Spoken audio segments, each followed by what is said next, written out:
الحمد لله نحمده ونستعينه ونستغفره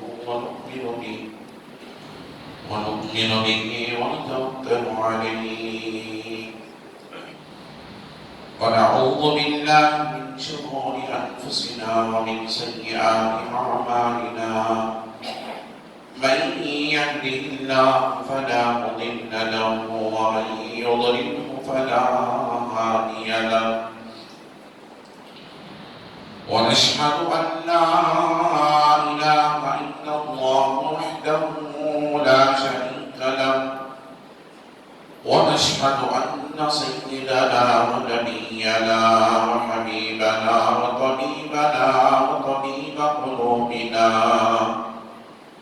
وشفيعنا وشفاء صدورنا وأعلانا ومولانا وملجانا ومأوانا محمدا عبده ورسوله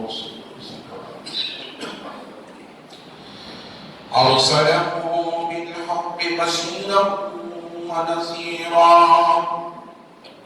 وداعيا إلى الله بإذنه وسراجا منيرا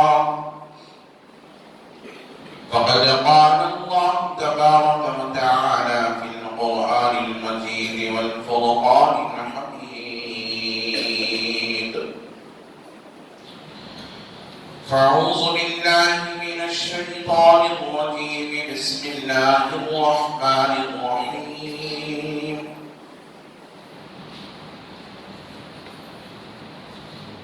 يا أيها النبي إنا أرسلناك شاهدا ومبشرا ونذيرا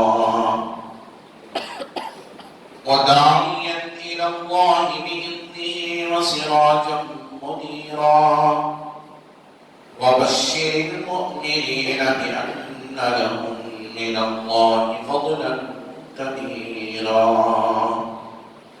صدق الله رسوله النبي الأمين المتين الكريم ونحن على ذلك لمن الشاهدين والشاكرين والحمد لله رب العالمين.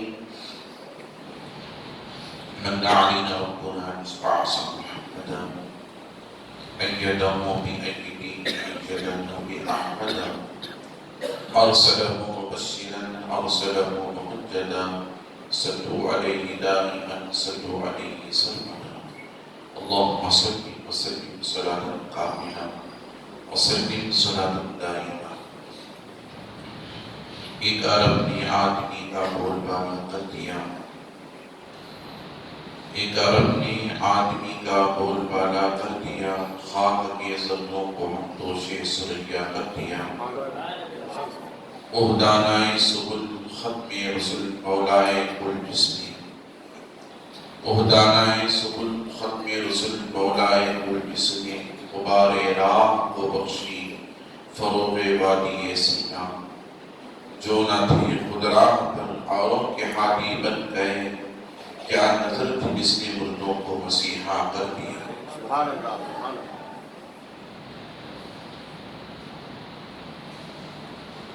عزیزان محترم معزز سامعین کرام نوجوان ساتھیو عزیز بچوں السلام علیکم ورحمۃ اللہ وبرکاتہ. خطبے کے بعد میں نے قرآن مقدس کی اس آیت مبارکہ کی تلاوت کا شرف حاصل کیا. اسے اپنا موضوع سخن بنانے سے قبل آئیں اور آپ مل کر سب سے پہلے قد اختراع الحکیم سراج الصالحین انیس العارفین رحمۃ للعالمین مکے کے سردار مدین کے تاجدار دائی حلیمہ کے پیارے بے سہاروں کے سہارے نبی محترم رسول مکرم نور مجسم آفتاب رسالت ماہتاب نبوت قومین کی زینت و قصار امت صاحب جود و عطا ہم غریبوں کے آقا و مولا حضور سید عالم احمد مجتبی جناب محمد رسول اللہ صلی اللہ تعالی علیہ وسلم کی مقدس ذات بابرکات کی بارگاہ عقیدت محبت تحفت درود شریف کا ترنہ پیش فرمائیں. پڑھیں اللہم صلی علی سیدنا محمد وعلی آل سیدنا محمد وبارک وسلم. صلاۃ و سلام علیک یا رسول اللہ. نبی اور آل نبی کی بارگاہ میں ایک مرتبہ محبت انداز صلی اللہ علیہ وسلم وآلہ صلی اللہ علیہ وسلم. صلاۃ و سلام علیک یا نبی اللہ. رسول اور آل رسول کی بارگاہ میں ایک مرتبہ بابا سے اللہم صلی علی سیدنا محمد وعلی آلہ الکرام وأصحابه الكرام أجمعين وبارك وسلم عبدا لي خمسة في بها حمر البابائن الحاكمة المصطفى والمرتضى وابناؤنا والفاطمة. فصل يا إلهي كل صاحب بحرمة سيد الأبرار سيد. اللہ رب العزت کا ایک انتہا کرم ہے جس کی ہمیں اور آپ اس کے پیارے حبیب دانائے غیوب صلی اللہ علیہ وسلم کی امت میں پیدا فرمائے. لاکھوں کروڑوں درود و سلام اس کے آخری پیارے رسول علیہ السلام کی مقدس ذات بابرکات پر جن کی خاطر اللہ رب العزت میں تمام کائنات کا وجود بخشا. عزیزان محترم، گزشتہ جمعہ میں نے آپ حضرات کے سامنے اللہ رب العزت کی بندگی اور خلقت اول نور مصطفیٰ صلی اللہ علیہ وسلم نے کس طرح اللہ رب العزت کی بندگی بچا لائی اور کس طرح سربسجود رہے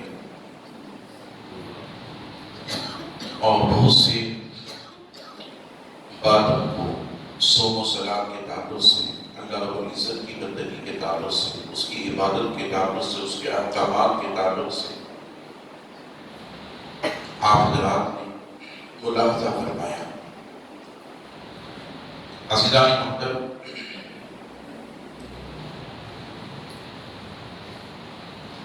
ساری کائنات میں اللہ رب العزت نے ایک مخلوق کو احسن بنایا اور اکرم بتایا، مکرم بنایا. 18,000 مخلوقات میں اللہ رب العزت نے نوع انسانی کو یہ شرف بخشا کہ اس نے لقد کرمنا بنی آدم کا تاج عطا فرمایا، مقام عطا فرمایا.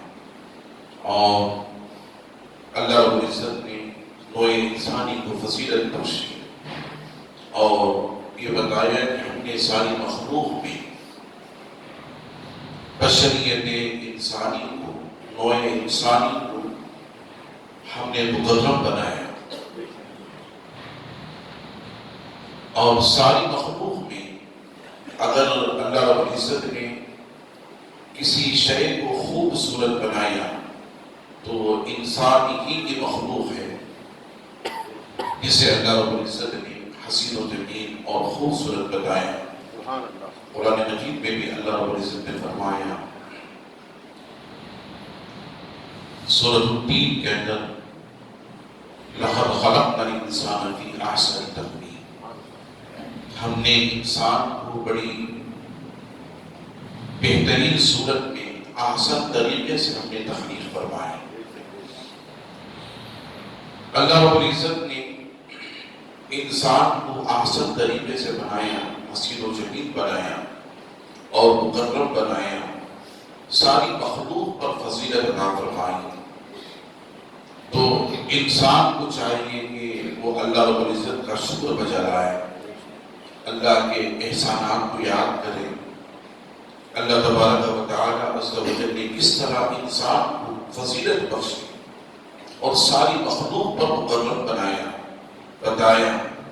اللہ کا شکر ادا کرنا چاہیے اور اللہ رب العزت کی بندگی کی طرف ہمیں گامزن ہونا چاہیے اور نماز نجمانہ کو پابندی کے ساتھ ادا کرتے ہوئے صوم و صلاۃ کی پابندی، اللہ رب العزت کا شکر ہر ہمیشہ بجا لاتے رہنا چاہیے، تاکہ اللہ نے ہمیں جس فضیلت سے نوازا ہے، ہم تمام اللہ رب العزت کی عبادت کا حق بجا نہیں لا سکتے، ہماری زندگیاں ختم ہو جائیں گی، مگر رب نے جو ہمیں نعمتیں عطا کی ہیں وہ نعمتیں چونکہ تو باقی رہ جائیں گی، اس کا شکر باقی رہ جائے گا۔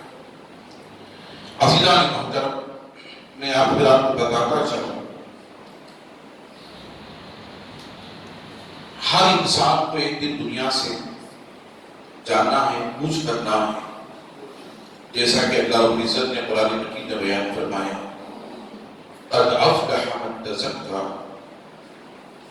وہ شخص کامیاب ہو گیا جس نے خوب پاکی حاصل کی، وَذَكَرَ اسْمَ رَبِّهِ فَصَلَّى، اور رب کی عبادت کے لیے نماز کو قائم فرمایا، اس کے ذکر کے لیے۔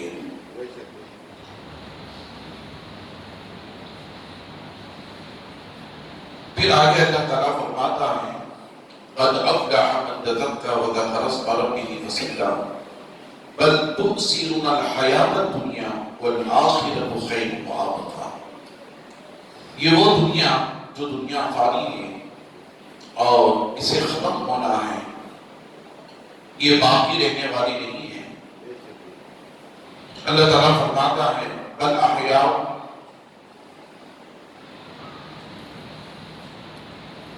قد افلح من تزکا وذکر اسم ربہ فصلی بل تؤثرون الحیاۃ الدنیا والآخرۃ خیر وابقیٰ، جو انسان کو چاہیے تو یہ تھا کہ جو چیز باقی رہنے والی ہے، قائم رہنے والی ہے، بجائے دنیا کے پیچھے بھاگنے کے وہ آخرت کو اپناتا جو ہمیشہ قائم رہنے والی ہے۔ عزیزان محترم، ہر انسان کو دنیا سے کوچ کرنا ہے اور ایک دن دنیا سے جانا ہے، تو ہمیں آخرت کی فکر کرتے ہوئے دنیا میں رہ کر اللہ کی بندگی کو جلاتے ہوئے، اللہ اور اس کے حبیب علیہ السلام کے احکامات پر عمل کرتے ہوئے جو شخص زندگی گزارتا ہے، یقیناً وہ دنیا میں بھی کامیاب رہتا ہے، وہ آخرت میں بھی کامیاب رہتا ہے۔ سورۃ النصر، اذا جاء نصر اللہ والفتح، اس سورت کا نازل کیا جانا، اللہ کے حبیب علیہ السلام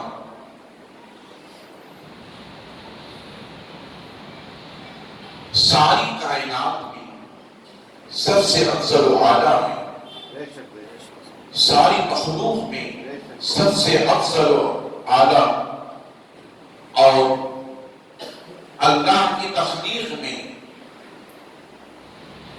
اگر کوئی مرتبہ و مقام سب سے بڑھ کر خدا کے بعد مخلوق میں رکھتی ہے تو وہ محبوب کائنات کا مقدس ہے۔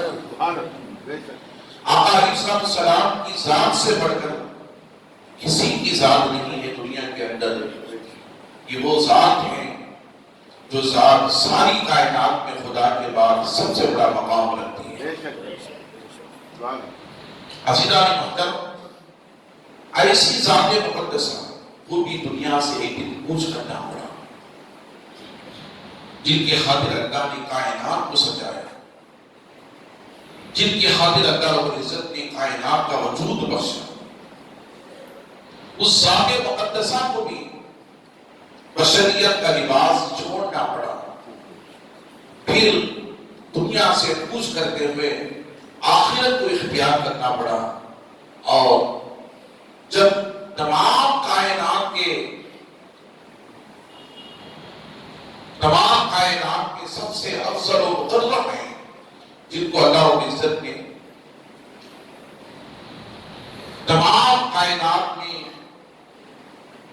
افضل و مقرب بتایا، اور آپ سے بڑھ کر خدا کے بعد دنیا میں کسی کا کوئی مقام نہیں ہے، آپ کی خاطر اللہ رب العزت نے تمام کائنات کا وجود بخشا،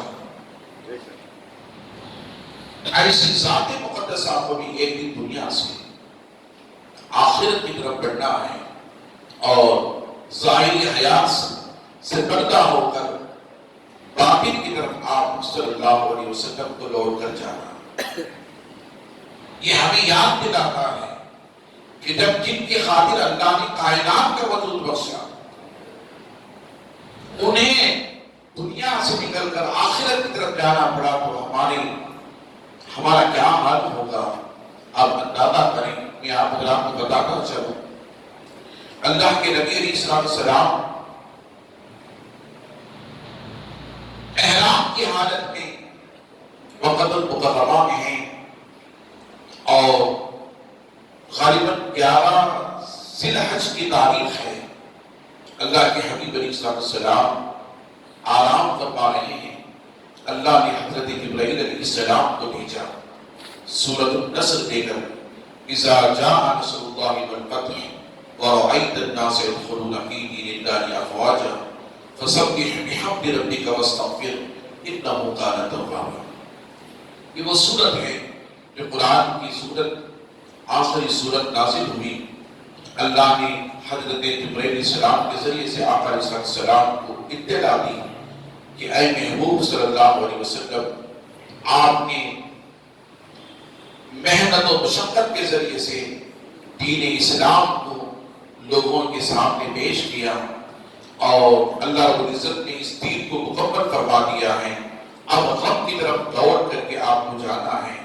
لہذا آپ آخری لمحات کی فکر کریں اور آخری لمحات دنیا سے پوچھ کر جانے کی تیاری کریں. اللہ آپ اندازہ کریں اللہ کے نبی علیہ السلام بیدار ہونے کے بعد آپ صلی اللہ علیہ وسلم نے 11 ذی الحج کو آپ نے کنکریاں مارنے کے بعد اپنی اونٹنی قصبہ پر سوار ہونے کے بعد صحابہ کو اکٹھا فرمایا.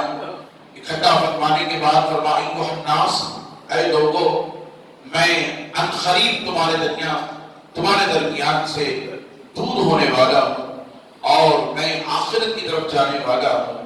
عزیزان محترم اللہ کے حبیب علیہ السلام نے مکہ ہی میں صحابہ کرام کو اس بات کی اطلاع دے دی. پھر وہاں سے نکل کر آقا علیہ السلام نے حجۃ الوداع سے فارغ ہو کر آقا علیہ السلام نے مقام غدیر قم کے پاس بھی آ کر کے خطبہ ارشاد فرمایا. وہاں پر بھی آقا علیہ السلام نے آپ نے جو دین عطا فرمایا اسلام عطا فرمایا اس پر دعوت رہنے اور ایک دوسرے کے حقوق کو ادا کرنے ایک مسلمان دوسرے مسلمان کے حق کو پہچاننے اور ایک مسلمان دوسرے مسلمان کی قدر کرنے اور ایک مسلمان دوسرے مسلمان کی عزت کرنے کے تعلق سے خطاب فرمایا اور فرمایا کہ ایک مسلمان پر دوسرے مسلمان کو فضیلت نہیں ہے کہ ایک گورا ہے یہ کالا ہے اور یہ فنا مرتبے پر فائز ہے یہ غریب ہے یہ امیر ہے. اللہ کے حبیب نے فرمایا گورے کو کالے پر فوقیت نہیں ہے اور امیر کو غریب پر فوقیت نہیں ہے. اللہ کے حبیب نے فرمایا اللہ کے رسول کے نزدیک سارے انسان ایک دوسرے کے برابر ہیں. عزیزان محترم امیر غریب کے برابر ہے اور غریب امیر کے برابر ہے. کالا گورے کے برابر ہے گورا کالے کے برابر ہے. نیچے قد والا اونچے قد والے کے برابر ہے. نہ نیچے قد والے سے اونچے قد والے کو فضیلت ہے نہ اونچے قد والے پر نیچے قد والے کو فضیلت ہے. اللہ کے حبیب علیہ السلام نے مقام غدیر قم کے موقع پر ایک دوسرے کی عزت اور وقار کو ادا کرنے ایک دوسرے کا احترام کرنے اور عزتوں کو پامال نہ کرنے ایک دوسرے کے قدر کرنے کے آقا علیہ السلام نے تعلیم عطا فرمایا. پھر اللہ کے حبیب علیہ السلام نے اپنی اہل بیت کا ذکر فرمایا اور قرآن مجید کا ذکر فرمایا. اللہ کے حبیب نے فرمایا وَأَنَا تَارِكٌ فِيكُمْ ثَقَلَيْنِ اے صحابہ میں تمہارے درمیان 2 چیزیں چھوڑ کر جا رہا ہوں. اَوَّلُهُمَا كِتَابُ اللَّهِ فِيهِ الْهُدَىٰ وَالنُّورُ. یہاں پر بھی اللہ کے حبیب علیہ السلام نے صحابہ کو اطلاع دے دی اور فرما دیا میں تمہارے درمیان 2 چیزیں چھوڑ کر جا رہا ہوں. آقا علیہ السلام نے اشارہ دے دیا مطلع فرما دیا اور آقا فرما دیا کہ میں عنقریب تمہارے درمیان سے جانے والا ہوں، اور جانے سے پہلے تمہیں دو چیزیں عطا کر کے جا رہا ہوں اور چھوڑ کر کے جا رہا ہوں۔ اولہما کتاب اللہ فیہ الہدی والنور، سب سے پہلی چیز اللہ کی کتاب و ہدایت والی اور نور والی ہے۔ پھر دوسری چیز یذکرکم اللہ فی اہل بیتی، اللہ کے حبیب علیہ الصلوۃ والسلام نے فرمایا کہ قرآن کے ساتھ میری اہل بیت کو تمہارے درمیان چھوڑ کر کے جا رہا ہوں۔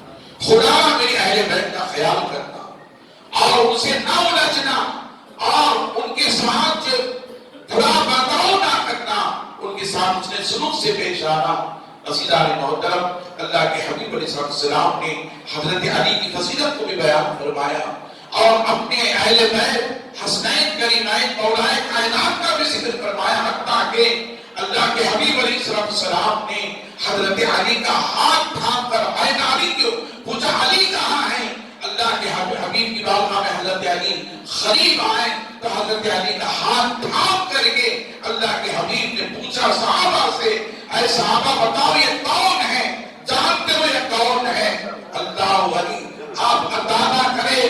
صحابہ نے پوچھا یا رسول اللہ صلی اللہ علیہ وسلم آپ بتائیں، ہم تو جانتے کہ آپ مولا کائنات داماد علی ہیں اور یہ آپ کے چچا صاحب بھائی ہیں۔ اللہ کے حبیب نے فرمایا اے صحابہ اس کے ساتھ سنو، میں بتانا چاہتا ہوں کہ یہ کون ہے۔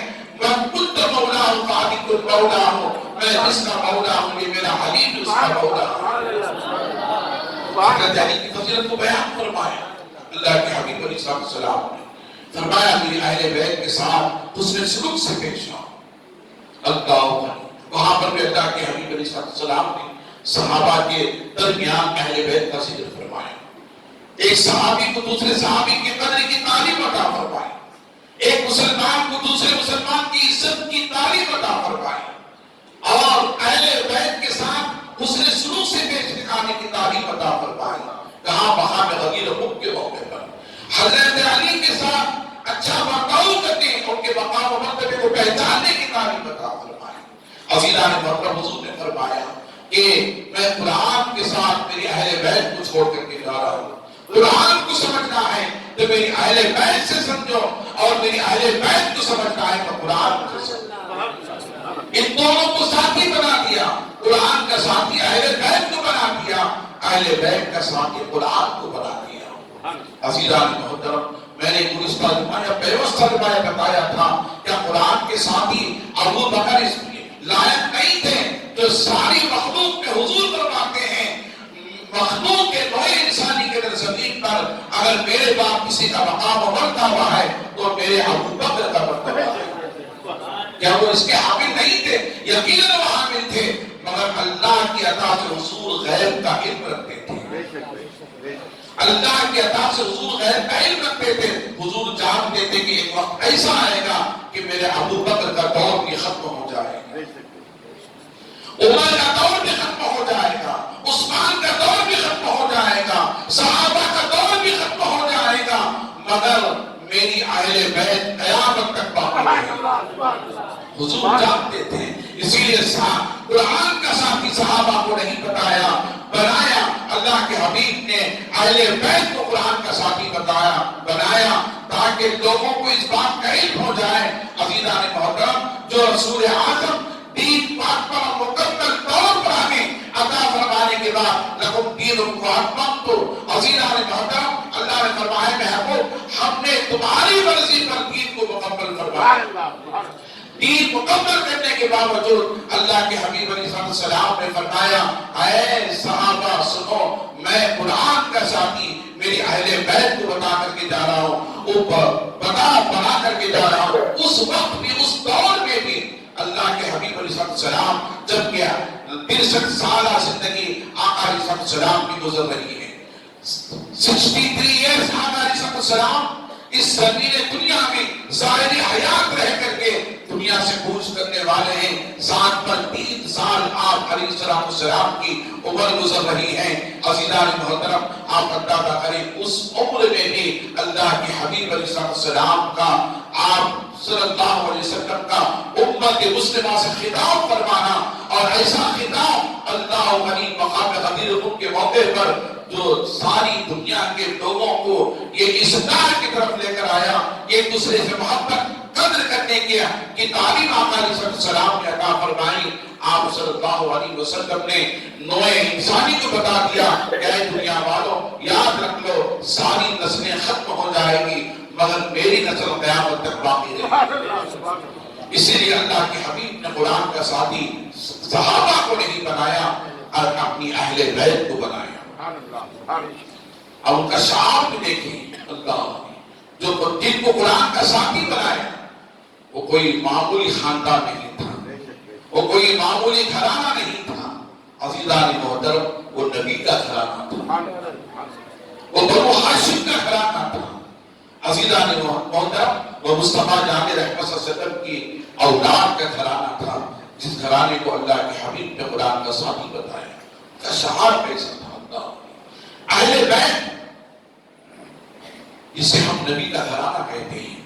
آپ اللہ کریں آج بھی نبی کی اولاد کے ہاتھوں سے قرآن نہیں چھوٹتا ہے۔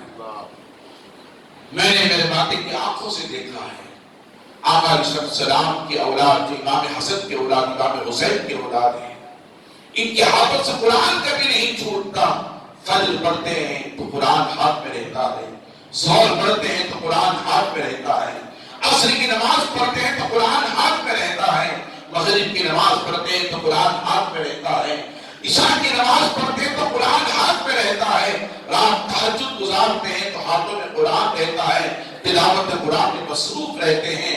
اللہ ولی یہ وہ اہل بیت ہے جن کو حضور نے قرآن کا ساتھی بنایا کہ انہوں نے برابر جو ہے اس کا حق ادا کرتے ہوئے آج بھی قیامت تک جو ہے تلاوت قرآن میں مصروف رہیں گے۔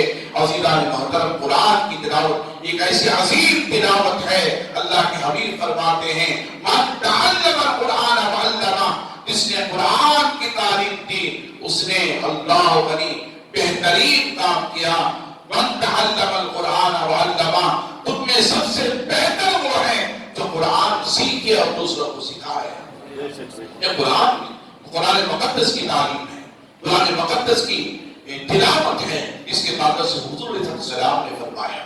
عزیزان محترم اسی لیے حضور فرماتے ہیں وہ سینہ ویران ہے اس سینے میں اللہ کا کلام نہ ہو، اس میں سورہ فاتحہ نہ ہو، اس میں سورہ اخلاص نہ ہو، جس میں سورۃ النصر نہ ہو، اس میں سورۃ الفیل نہ ہو، اس میں سورہ یاسین نہ ہو، اس میں سورہ ملک نہ ہو، اس میں سورہ تبارک نہ ہو۔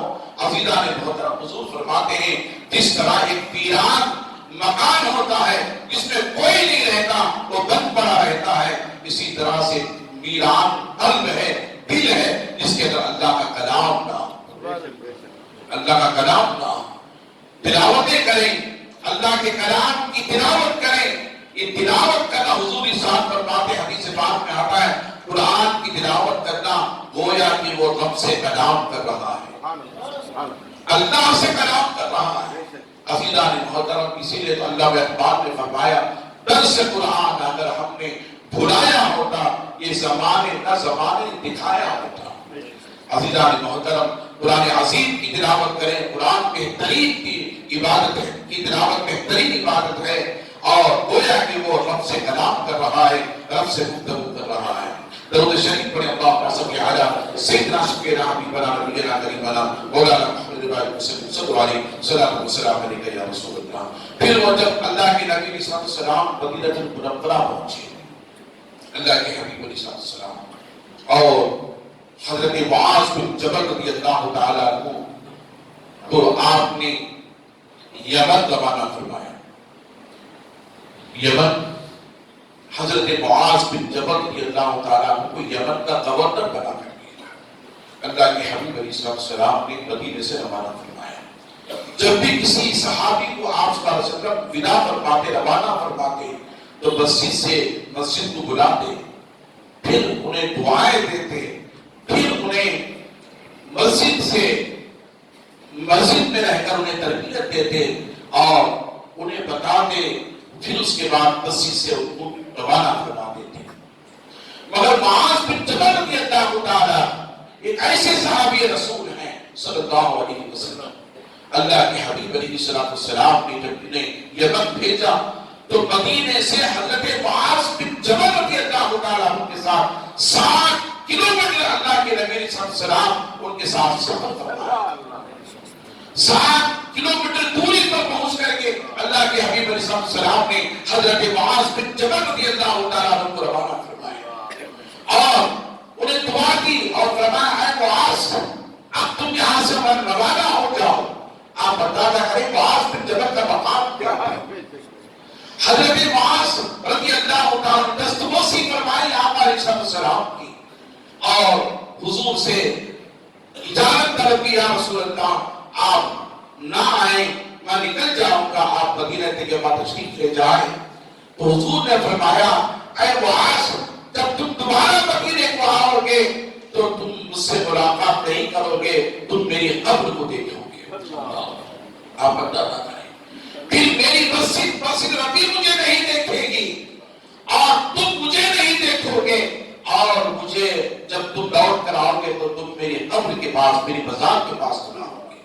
آپ اندازہ کریں، میں آپ سے پوچھنا چاہتا ہوں، ایک سوال کرنا چاہتا ہوں، بتائیں جب اللہ کے حبیب علیہ السلام نے حضرت معاذ بن جبل رضی اللہ تعالیٰ سے فرمایا کہ اے معاذ جب تم دوبارہ لوٹ کر آؤ گے تو میں اس دنیا میں اس دھرتی پر اس زمین پر بشریت لباس کے ساتھ نہیں رہوں گا، بلکہ آخرت کی طرف کوچ کر جاؤں گا، پردہ کر جاؤں گا، میری وفات ہو جائے گی اور میرے قبر کے پاس تم آؤ گے۔ تو قرآن کی کون سی آیت نازل ہوئی تھی؟ جبرائیل کون سی آیت لے کر کے نازل ہوئے تھے جسے اللہ نے بتایا اس آیت کے ذریعے سے کہ میں دنیا سے کوچ کر رہا ہوں؟ حضرت معاذ بن جبل رضی اللہ تعالیٰ عنہ کو حضور بتا رہے ہیں کہ میری اور تمہاری ملاقات آخری ملاقات ہے۔ عزیزان محترم، نہیں یاد رکھنے نبی جو ہوتا ہے وہ غیب دان بھی ہوتا ہے، وہ غیب دان بھی ہوتا ہے۔ حضور ابھی پیدا نہیں ہوئے، اللہ کے نبی صلی اللہ علیہ وسلم نے اپنی وفات کا اعلان حضرت معاذ بن جبل سے بھی فرما دیا۔ پھر اس کے بعد اللہ کے نبی صلی اللہ علیہ وسلم تشریف لائے، 29 صفر المظفر تھا، یاد رکھتے 29 صفر المظفر اللہ کے حبیب صلی اللہ علیہ وسلم تشریف لائے۔ ایک جنازہ آیا مسجد نبی شریف کو، آقا علیہ السلام نے اس جنازے کو پڑھایا، پڑھانے کے بعد اللہ کے حبیب صلی اللہ علیہ وسلم اس جنازے کے ساتھ مسجد نبی کے سامنے اور مد مقابل تھے جو قبرستان ہے آقا علیہ السلام کے مزار انوار کے، اس کا نام جنت البقیع ہے۔ اس میں اللہ کے نبی تشریف لے گئے، اس جنازے کے ساتھ اللہ کے حبیب علیہ السلام نے تدفین فرمایا۔ پھر اس کے بعد آقا علیہ السلام نے کافی دیر تک دعا کے لیے ہاتھ اٹھائے، اٹھانے کے بعد اللہ کے حبیب علیہ السلام کے آنکھوں میں آنسو تھے، پھر لوٹ کر آئے تو آنا تھا، راستے ہی میں آقا علیہ السلام کے سر اکبر کے اندر درد شروع ہوا۔ اللہ کے حبیب علیہ السلام کو سر میں شدت کا درد ہوا، پھر اللہ کے حبیب علیہ السلام تشریف لائے اور حضرت عائشہ صدیقہ رضی اللہ تعالی عنہا کے گھر رہے اور حضرت عائشہ صدیقہ سے فرمایا عائشہ مجھے کافی درد ہو رہا ہے، اور آقا علیہ السلام کو بخار شروع ہو گیا۔ سفر کے مہینے کے آخری ایام میں، یاد رکھتے 29 تاریخ تھی، اللہ کے نبی علیہ السلام تھے، 29 تاریخ کو مسجد قبرستان سے تشریف لائے، سر درد ہوا، بخار شروع ہو گیا۔ آقا علیہ السلام کو بڑی شدت کی بخار تھی۔ اللہ کے حبیب علیہ السلام نے حضرت عائشہ صدیقہ رضی اللہ تعالی عنہا کے گھر میں قیام فرمانے کے بعد دوسرے دن دوسرے صحابیہ کی باری آئی اور امہات المؤمنین میں سے جو آقا علیہ السلام کی 9 بیویاں اس وقت موجود تھی، ان میں سے حضرت میمونہ بھی تھی، حفصہ بھی تھی، حضرت عائشہ صدیقہ رضی اللہ تعالی عنہا کے گھر سے نکل کر حضرت میمونہ کے گھر تشریف لے گئے۔ اللہ کے حبیب علیہ السلام دوسرے دن حضرت میمونہ کے گھر رہ کر کے آپ صلی اللہ علیہ وسلم نے اپنے ازواج مطہرات کو طلب فرمایا، طلب فرمانے کے بعد پوچھا کل کس کے میری باری ہے؟ تو کہا یا رسول اللہ آپ کی باری حفصہ کے گھر میں ہے۔ پھر حضور نے پوچھا پرسوں میری یہاں کس کی باری ہے؟ تو کہا فلاں زوجہ کی باری ہے۔ عزیزان محترم، صحابیات کو آقا علیہ السلام نے ازواج مطہرات کو پوچھتے رہے تو بتاتے رہے، حتیٰ کہ نے کہا یا رسول اللہ صلی اللہ علیہ وسلم یہ آپ کیوں پوچھ رہے ہیں جبکہ آپ کو خود اس کا علم ہے، اس کا خود علم ہے۔ آپ صلی اللہ علیہ وسلم کو عزیزان محترم آپ عطا نہ کریں تو ازواج مطہرات کیسی نیک خاتون تھیں جو ہماری مائیں ہیں۔ آقا علیہ السلام کے ازواج مطہرات اللہ کے حبیب کے ازواج مطہرات کے تعلق سے میرے رب نے قرآن میں بیان فرمایا امہات المؤمنین، میرے نبی کی ساری بیویاں مومنوں کی مائیں ہیں۔ اللہ کے حبیب نے فرمایا 9 بیویاں موجود تھیں، اللہ کے حبیب علیہ السلام کے ان ازواج مطہرات نے سمجھ لیا اللہ کے حبیب علیہ السلام شاید چاہتے ہیں کہ آخری ایام میں عائشہ کے گھر میں آپ موجود رہیں۔ اللہ سب نے کہا یا رسول اللہ ہماری طرف سے آپ کو اجازت ہے کہ آپ حضرت عائشہ کے گھر تشریف لے جائیں، آپ کا جی جہاں چاہتا ہے آپ وہاں تشریف لے جائیں، اور ہم جانتے ہیں کہ آپ عائشہ سے بڑی محبت کرتے ہیں، عائشہ سے بڑی محبت کرتے ہیں۔ اللہ ولی تمام ازواج مطہرات نے دیکھیں آقا علیہ السلام کے آپ کے وفات کے وقت 9 ازواج مطہرات موجود تھی۔ اللہ کے حبیب علیہ السلام ایک کے ساتھ دوسرے کا اور دوسرے کے ساتھ تیسرے کا برابر حق ادا کرتے رہے۔ عزیزان محترم اسلام جب ایک کے بعد دوسری شادی کی اجازت دیتا ہے تو اللہ رب العزت قرآن مجید کے اندر آقا علیہ السلام کے فرمانے مقدسہ کے ذریعے سے حدیث مبارکہ کے اندر شریعت مطالعہ میں خاتون اور شایعات لاگو کرتی ہیں کہ ایک دوسرے کا حقوق میں برابر ادا کرنا ہوگا۔ عزیزان محترم یاد رکھ لیں اللہ کے حبیب فرماتے ہیں اگر کسی کی 2 بیویاں ہوں، ایک کے ساتھ اچھا برتاؤ کرتا ہے دوسرے کے ساتھ برا برتاؤ کرتا ہے تو کل قیامت کے دن جب وہ حاضر ہوگا تو اس کے جسم کا آدھا حصہ والد کے طور پر ہوگا، اس کے جسم کا آدھا حصہ والد لگا ہوگا، اللہ کے حضور وہ حاضر ہوگا۔ دنیا کے قیام میدان محشر کے لوگ پوچھیں گے کہ یہ کون ہے تو جواب دے ہوں گے یہ وہ شخص ہے جسے اللہ رب العزت نے طاقت و قوت عطا کی تھی، اور ایک کے بعد 2 بیویاں اس نے جو نکاح کیا تھا مگر اس نے ایک دوسرے کے ساتھ حقوق نہیں عطا کیے، جس کی وجہ سے اللہ رب العزت کا عذاب اس پر یہ نازل ہوا کہ یہ قیامت میں آیا ہے، میدان محشر میں حاضر ہوا ہے تو اس کے جسم کا آدھا حصہ فالج میں پڑا ہوا ہے۔ عزیزان فرماتے ہیں یہ ایک دوسرے کی یہ حقوق کو برابر ادا کرو، علم تاجر ہو، ایک دوسرے کا حق برابر ادا کرو۔ عزیزان محترم پھر آقا علیہ السلام کو جب ازواج مطہرات سے اجازت ملی تو اللہ کے نبی علیہ السلام حضرت عائشہ صدیقہ رضی اللہ تعالیٰ عنہ کے گھر تشریف لے گئے۔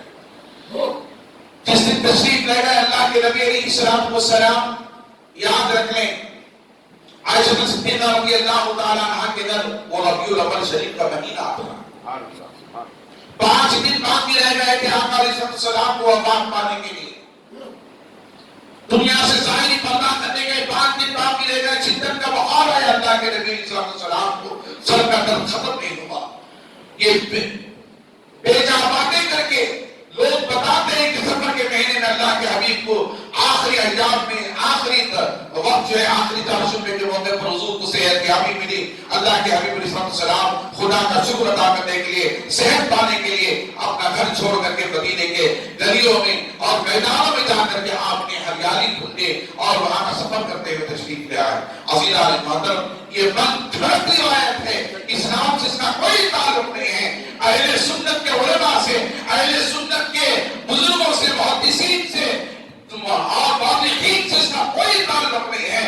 عزیزان محترم یہ من گھڑت روایت ہے، یہ دشمنوں نے روایت کری اور ہماری عزت معام خواتین کو اللہ کے حبیب نے جن کو پردے میں رہنے کا حکم صادر فرمایا، ہماری خواتین کو باہر نکالنے کا یہ مشورہ اور من گھڑت روایت بنا کر کے انہوں نے اس کا انتظام فرمایا۔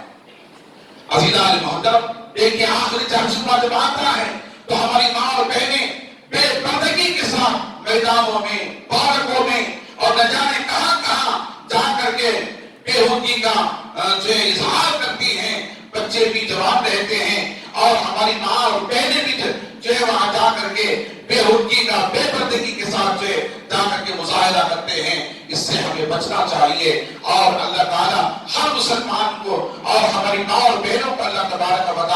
و جل اس سے محفوظ رکھے، ایسی باتوں سے غلط باتوں سے بچا کر اللہ ہمارے ایمان کی حفاظت فرمائے۔ اللہ کے حبیب علیہ السلام حضرت عائشہ صدیقہ کے گھر تشریف فرما ہے، زندت کا وقار ہے۔ اللہ کے حبیب نے فرمایا کہ اے اہل بیت اطہار، میرے لیے نہانے کے لیے پانی کا انتظام کرو۔ صحابہ حاضر ہوئے اہل بیت میں سے، روایتوں میں آتا ہے حضور نے فرمایا 7 کنوؤں کا پانی لایا جائے، 7 کنوؤں کے پانی کا انتظام کیا گیا، اور حضرت حفصہ رضی اللہ تعالی عنہا کے گھر سے ٹب لایا گیا اور اس میں پانی ڈالا گیا 7 کنوؤں کا۔ اللہ کے حبیب علیہ السلام نے حضرت عائشہ صدیقہ رضی اللہ تعالی عنہا کے گھر میں 7 کنوؤں کے پانی سے غسل کروایا۔ جب آپ صلی اللہ علیہ وسلم نے غسل فرمایا تو آپ کے اندر تھوڑی سی قوت محسوس ہوئی اور بخار کی شدت کی گرمی محسوس ہوئی اللہ کے حبیب علیہ السلام سے۔ تو عزیزان محترم، آقا علیہ السلام نے حضرت فضل بن عباس رضی اللہ تعالیٰ عنہ کو اور حضرت علی قدم اللہ تعالیٰ وجہ کریم سے فرمایا میں چاہتا ہوں کہ میں مسجد میں حاضر ہو جاؤں۔ مسجد میں اللہ کے نبی صلی اللہ علیہ وسلم 2 صحابہ کو لے کر کے حاضر ہوئے اور اللہ کے حبیب نے فرمایا اے صحابہ، تمام صحابہ کو اکٹھا کرو اور میں آج میرے صحابہ سے خطاب کرنے والا ہوں۔ اللہ کے حبیب صلی اللہ علیہ وسلم نے صحابہ سے خطاب کروایا اور سارے صحابہ جمع ہو گئے۔ حضور نے فرمایا ان قریب میں تمہارے درمیان سے پوچھ کرنے والا ہوں، اگر کسی کا کوئی حق مجھ پر میرے پاس ہے تو آج وہ اپنا حق طلب کرے، میں ان کے حق کو ادا کرنے کے لیے تیار ہوں۔ اللہ کے حبیب صلی اللہ علیہ وسلم نے صحابہ سے اعلان فرمایا۔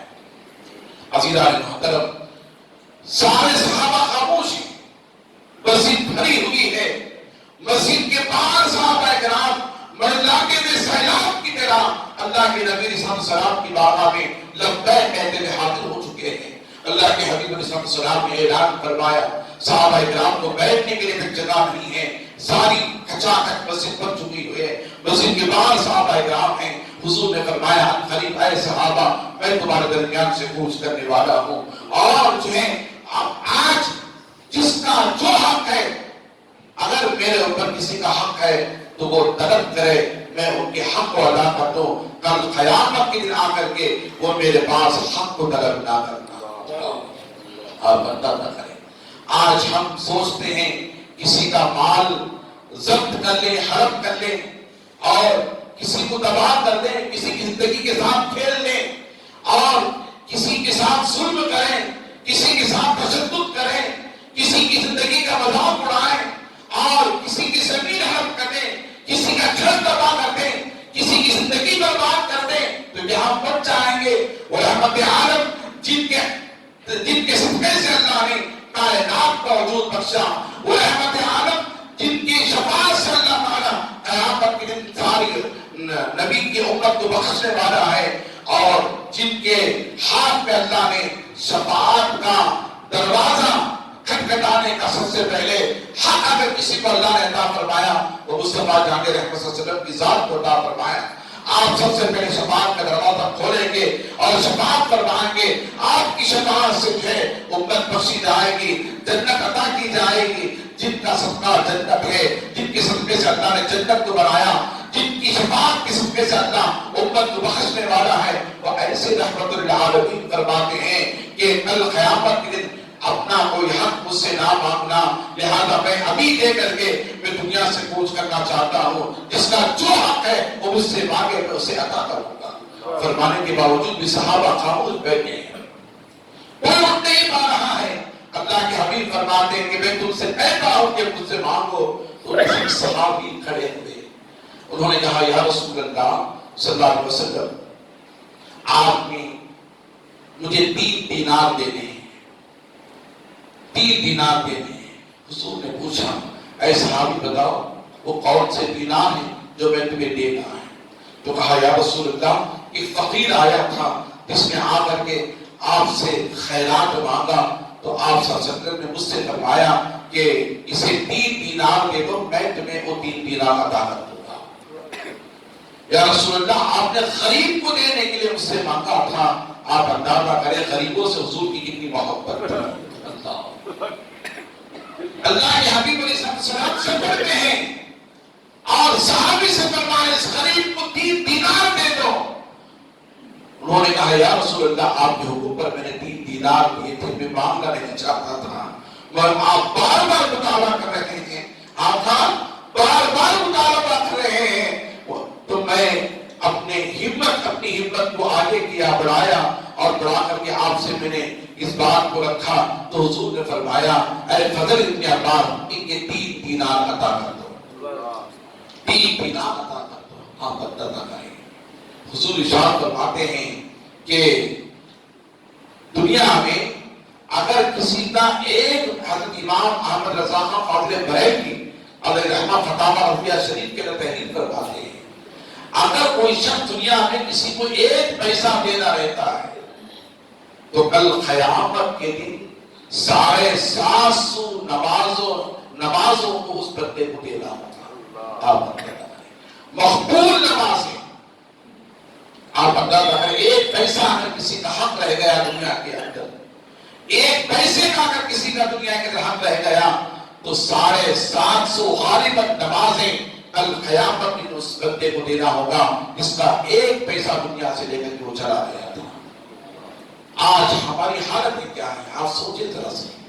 آج ہم کیا کر رہے ہیں ہمارے مقصد کے لیے, ہماری زندگی کے لیے اور ہمارے بال بچوں کی بہبودی کے لیے اور ہمارے گھر کی بہتری کے لیے دوسرے کی زندگی تباہ کر دیتے ہیں, دوسرے کی زندگی کے ساتھ کھلواڑ کرتے ہیں, دوسرے کا گھر تباہ کر دیتے ہیں, زمین ہڑپ لیتے ہیں اور زمین ہڑپ کر کے ہم دنیا سے چلے جاتے ہیں. ہم یہ نہیں سوچتے عزیزان محترم آخرت میں اس کا وبال کیا ہوگا, اس کا حساب کیا ہوگا, اس کی سختی کیا ہوگی, اس کا عذاب کیا ہوگا. اللہ کے حبیب علیہ السلام کی بارگاہ میں جب بھی کوئی جنازہ آتا حدیث پاک میں آتا ہے اللہ کے حبیب فرماتے اس کے ذمے کوئی حرج ہے کیا؟ صحابہ عرض کرتے یا رسول اللہ ہاں ہے. تو حضور فرماتے میں اس کی جنازے کی نماز نہیں پڑھوں گا, تم ادا کر دو. اللہ کے حبیب لوٹ جاتے, اس بندے کی جنازے کی نماز نہیں پڑھتے تھے جس کے ذمے دنیا میں کوئی قرض رہتا تھا. کئی مرتبہ حضرت علی نے ذمے لی ہیں یا رسول اللہ میں اس بندے کے قرض کے ادائیگی کا ذمہ لیتا ہوں. اللہ وہ اہل بیت کا سخاوت کا گھرانہ. اللہ میں خود تو مولا ہوں, علی کو مولا. حضور نے چھپ کے ایسے ہی نہیں فرمایا کہ میں جس کا مولا ہوں میرا علی بھی مولا ہے. وہ سخی گھرانہ تھا, وہ سخی گھرانہ تھا. حضرت علی اپنے ذمہ لے یا رسول اللہ اس کی ذمہ داری میں لیتا ہوں, آپ جنازے کی نماز پڑھیں. حضور فرماتا ہے علی اگر تم اس کے قرض کی ادائیگی کی ذمہ داری لیتے ہو تو میں اس کے جنازے کی نماز ادا کروں گا. پھر اس کی جنازے کی نماز آقا علیہ السلام پڑھاتے ہیں. عزیزان محترم اللہ قرآن میں فرماتا ہے یا ایھا الذین واعلموا انما اموالکم واولادکم فتنۃ عند اللہ. جان لو یہ تمہارا مال تمہاری اولادیں کل قیامت کی تمہارے لیے فتنے کا باعث ہوں گی.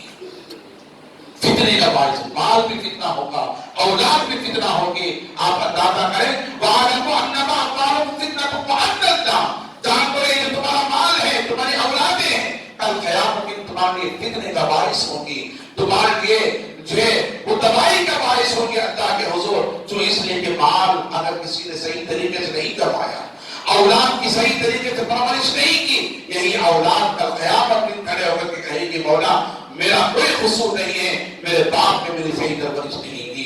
بیٹی کہے گی مولا میری ماں نے میری پرورش نہیں کی. مال کہے گا اے اللہ اس نے برے طریقے سے, غلط طریقے سے, حرام طریقے سے اس نے مجھے کمایا تھا اور اس نے خیرات کیا تھا, اس نے اپنے بچوں کو پالا تھا. عزیزان محترم مال بھی ہمارے لیے حجت بنے گا, اولاد بھی ہمارے لیے حجت بنے گی. جس اولاد کے لیے, جس مال کے خاطر ہم صبح سے شام تک جدوجہد کر رہے ہیں, نہ حرام دیکھا نہ حلال دیکھا, نہ عزیزان محترم ہم کماتے رہے کس کے لیے؟ ہماری اولاد کے لیے.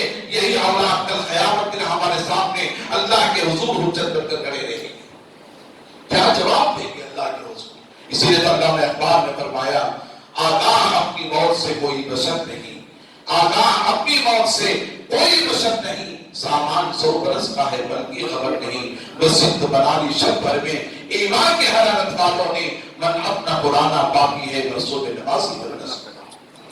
میں یہاں پر اس تقریر کو ختم کرتے ہوئے آپ حضرات کو بتانا چاہتا ہوں، آقا علیہ السلام کی وفات کا میں نے سلسلہ شروع کیا ہے۔ آئندہ جمعہ میں یہاں سے میں شروع کروں گا۔ آپ حضرات سے گزارش ہے کہ آپ حضرات وقت پر اللہ کے حکم تشریف لائیں، پہنچ کر کے آقا علیہ السلام کے وفات اور وفات کی کیفیت کو جاننے کی کوشش کریں۔ آقا علیہ السلام کی وفات مقدسہ کس طرح ہوگی، اللہ کے نبی علیہ السلام نے اپنی امت کو کیا پیغام دیا، صحابہ کو کیا ارشادات عطا فرمائے، ہمیں جاننی چاہیے، تبھی ہماری زندگی میں انقلاب آئے گا، دنیا بھی کامیاب رہے گی، آخرت بھی کامیاب رہے گی۔ اللہ تعالیٰ مجھے اور آپ کو نیکی کی توفیق عطا فرمائے، قرآن مجید احادیث کریمہ کی تعلیمات پر اللہ تعالیٰ ہمیں عمل کی توفیق عطا فرمائے۔ وآخر دعوانا الحمد للہ رب العالمین۔